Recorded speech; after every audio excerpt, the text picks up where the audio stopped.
एक समय की बात है जब 17वीं शताब्दी में एक रामनाथ नाम का व्यक्ति किसी कार्य से जबलपुर नामक गांव जा रहा था और उस डरावनी रात ने अपने काले अंधेरे से रास्ते को ढक लिया था। रामनाथ ने सोचा कि कोई ठहरने के लिए अच्छी जगह मिल जाए तो वहां ठहर जाऊंगा। तभी उसे सामने एक गांव दिखाई दिया। रामनाथ दौड़ते हुए उस गांव के बीच पहुंच। गांव में किसी मानव की सिर पैर नहीं थी। कुत्तों की भयानक रोने की आवाज और पक्षियों के सहसहाने की आवाज आ रही थी। रामनाथ एक घर के पास गया और घर के दरवाजे को खटखटाया, लेकिन दरवाजा नहीं खुला। रामनाथ घबरा गया और एक पेड़ के नीचे बैठ गया। अब रामनाथ को भूख और प्यास लगी थी। उसके पास खाने और पीने के लिए कुछ नहीं था। निराश होकर उसने पेड़ की तरफ ऊपर इस उम्मीद से देखा कि पेड़ पर कोई फल हो तो खाऊंगा, लेकिन पेड़ पर कोई फल नहीं था। तभी पीछे किसी ने रामनाथ के कंधे पर हाथ रखा।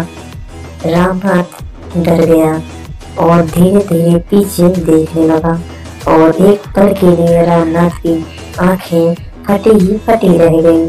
रामनाथ कांपने लगा। उसकी आंखों के सामने लंबे घने बालों से अपना मुंह ढके सफेद कपड़ों से लिपटा हुआ एक व्यक्ति खड़ा था। तभी रामनाथ को उसके पीछे किसी के रोने की आवाज आई।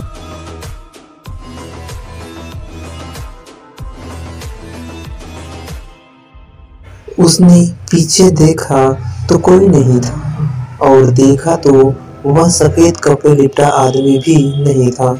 कुछ पलों के लिए तो रामनाथ खड़ा रहा और फिर रामनाथ पेड़ का सहारा लेकर बैठ गया।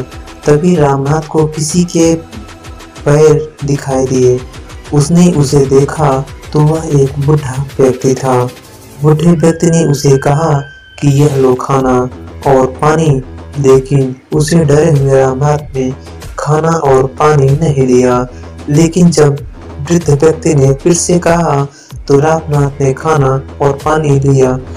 फिर बुद्ध व्यक्ति ने उसका नाम पूछा तो डरे हुए रामनाथ ने बताया कि मेरा नाम रामनाथ है। बूढ़े व्यक्ति ने रामनाथ से पूछा कि यहाँ क्या कर रहे हो? तो रामनाथ ने बताया कि मैं यहाँ किसी काम से जबलपुर जा रहा था, तभी रात हो गई और मैं यहाँ ठहर गया। लेकिन आश्चर्य की बात तो यह है कि यहाँ पर कोई मानव नहीं है। रामनाथ ने बूढ़े आदमी से पूछा, ऐसा क्या है इस गांव में? तो बूढ़े व्यक्ति ने कहा कि कई सालों पहले इस गांव में खुशी खुशी लोग रह रहे थे। एक रात एक चोर चोरी करके इस पेड़ पर चढ़ गया और पैर फिसलने के कारण गिर गया और मर गया। फिर उस रात के बाद हर रात को एक मृत शरीर इस पेड़ के नीचे गांव वालों को मिला। इस कारण गांव वाले इस गांव को छोड़कर चले गए। तभी रामनाथ को पीछे किसी के रोने की आवाज आई।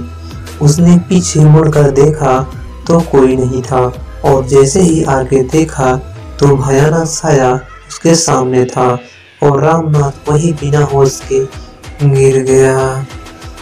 जब उसकी आंखें खुली तो सुबह हो गई थी और वह जल्दी से वहां से भाग गया।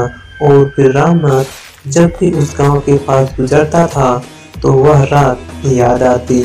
लेकिन वह चोर लोगों को क्यों मारता था, यह बात आज भी रामनाथ के लिए एक रहस्य है।